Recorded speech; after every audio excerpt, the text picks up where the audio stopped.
Cosas de asociaciones. ¿Tiene la dirección del centro derecho a conocer los estatutos de la APA? Bueno, derecho no.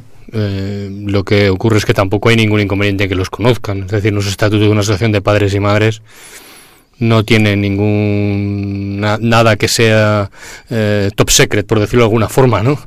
Por tanto, no hay ningún inconveniente en que lo conozca, pero no derecho no. Lo que sí es verdad es que cuando una asociación se constituye, pues hay que decirle al centro educativo que se ha constituido la asociación y, bueno, pues de alguna manera demostrar que esa asociación existe y que ha echado a caminar, ¿no?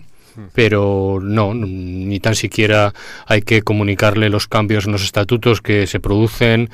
Sí que hay que comunicar los cambios de los cargos directivos de la asociación para que el equipo directivo sepa con quién se tiene que relacionar.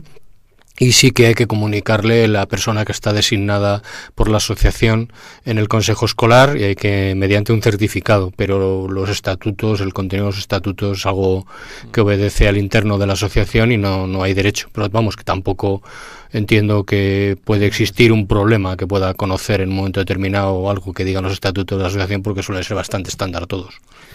Pues vamos a continuar. Tendrá sus motivos para haber hecho esta pregunta. Seguro. Una que tiene que ver con delegaciones. Hola. Quería preguntar qué requisitos y obligaciones hay que cumplir para crear una delegación de la FAPA y qué ventajas tiene hacerlo. Muchas gracias. Bueno, requisitos, una delegación de zona o de municipio de la federación es simplemente un espacio de coordinación de las asociaciones de esa zona o de ese municipio. Por tanto, el primer paso es que ese grupo de asociaciones que quieren coordinarse pues se reúnan y decidan poner en marcha la delegación. Evidentemente se sujeta a los estatutos de la propia federación y necesita al menos 3 personas para cubrir los puestos de presidencia, secretaría y tesorería de la propia delegación, que no tiene una entidad jurídica propia, pero que sí tiene una delegación de funciones en la zona por parte de la federación para que sean los interlocutores ante, por ejemplo, la Junta Municipal o ante el ayuntamiento correspondiente, porque son realmente las asociaciones de esa zona o de ese municipio las que se tienen que relacionar con las entidades municipales, ya digo, bien Junta Municipal, bien ayuntamiento, ¿no? Esas 3 asociaciones, como mínimo, pues se tendrán que repartir los cargos. Lo que no puede ocurrir es que una misma asociación tenga 2 o más cargos. Y luego es verdad que el resto de las asociaciones forman parte de la Junta Directiva como vocales de la propia delegación.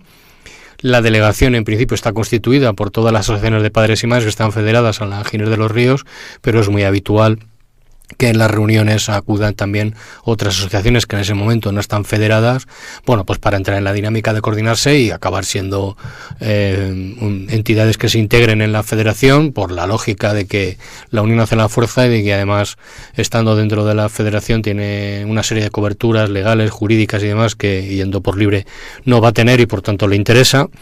Y esa delegación lo que hace es precisamente, bueno, pues encargarse de la relación más cercana con todas y cada una de las asociaciones de esa zona o de ese municipio. Y es la interlocutora con la junta directiva. Es muy habitual además que una persona de la propia delegación forme parte de la junta directiva de la Giner a nivel autonómico.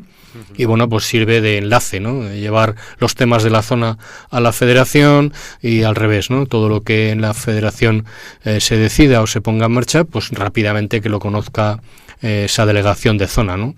Más allá de esto, bueno, pues sí existe una cobertura por parte de la federación, existe una pequeña cantidad económica que está dando para el sostenimiento de lo básico de la propia delegación. Bueno, y el resto de cuestiones que se pueden hacer en una zona, formación, etcétera, etcétera. Requisitos básicamente legales, digamos, que haya al menos 3 asociaciones que lo quieran poner en marcha para poder tener ese reparto de cargos que se necesitarán, ¿no? Uh-huh. Bueno, pues pasamos a la siguiente cuestión que tiene que ver con renovación de estatutos, creo. Hola, buenas. Yo tenía una pregunta. A ver, si no se ha renovado la junta directiva del AMPA en una asamblea de socios, ¿Sería posible sustituir alguno de los puestos importantes por personas que no han sido elegidas en esa asamblea? O en una asamblea, vamos. Pues depende de lo que los propios estatutos de la asociación digan. Es muy habitual que los estatutos establezcan que si entre las asambleas extraordinarias y la duración de los mandatos, que suele estar entre 2-3 años, se producen bajas, se cubran por la propia junta directiva mediante el mecanismo de elección que la junta establezca, ¿no? Y que luego esos cargos sean provisionales y ratificados en la siguiente asamblea que se pueda producir y que conviene además realizar con cierta cercanía al momento de esos cambios.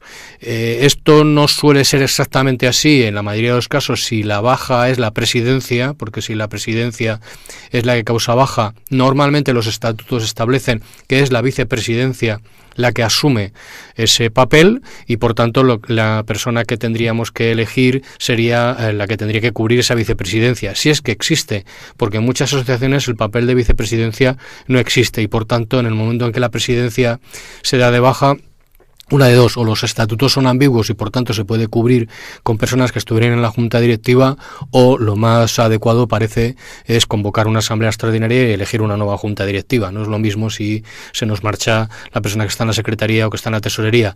Y no lo digo por una cuestión de importancia, porque en el fondo en las asociaciones todas las personas somos importantes, sino porque quien está al frente de la asociación, quien ostenta la presidencia, tiene unos poderes de firma, tiene unos poderes delegados por parte de la asamblea y figurará en muchos documentos y obviamente hay que cambiar a esa persona a efectos legales, tiene unas repercusiones mayores que si estamos hablando de un miembro de junta directiva.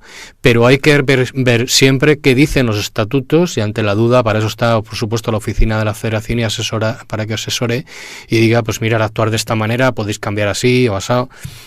Habrá que tener en cuenta también los plazos de convocatoria de asambleas y que hay que hacerlo en asambleas, etcétera, etcétera, ¿no? Pero vamos, muy habitual en las asociaciones que exista un mecanismo relativamente ágil para cubrir esas vacantes, pero tiene que ser siempre acorde a lo que los estatutos digan. Aunque es verdad, es que en muchos casos son bastante ambiguos.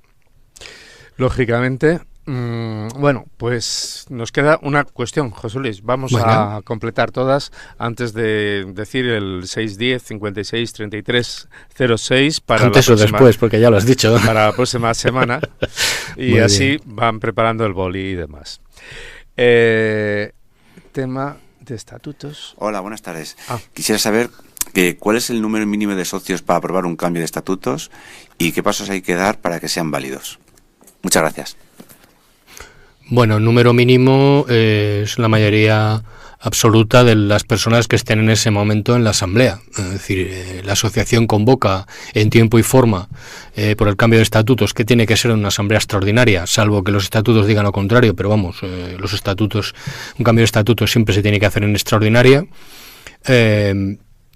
Bueno, se convoca en tiempo y forma y aparecerán en primera convocatoria el número de socios que sean, y es evidente que los estatutos establecerán un quórum mínimo que normalmente en primera convocatoria no se suele cumplir, y en segunda convocatoria será con el número de asociados y asociadas que hayan asistido.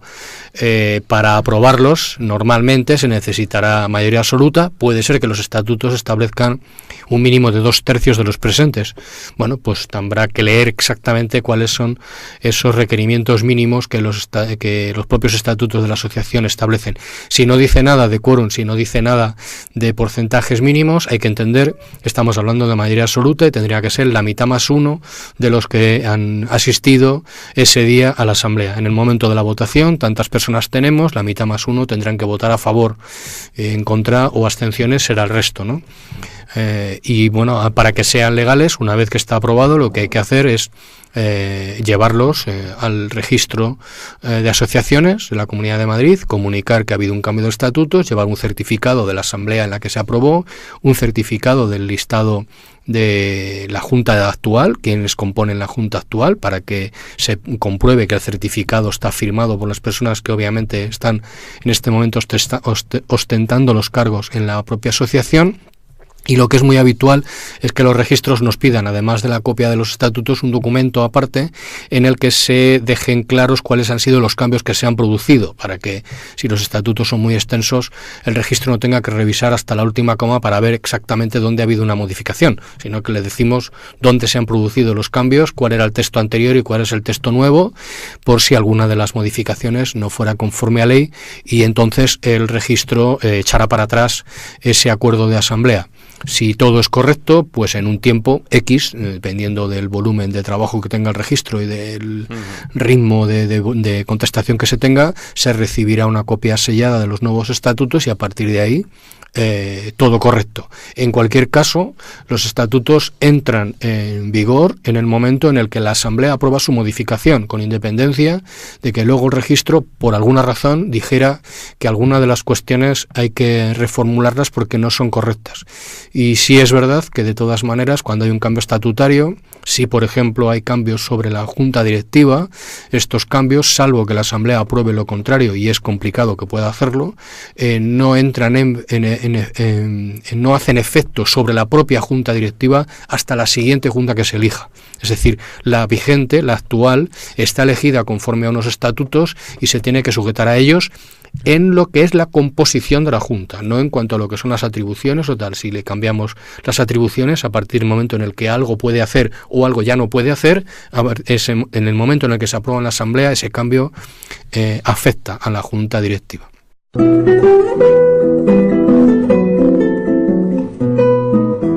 Cosas de asociaciones.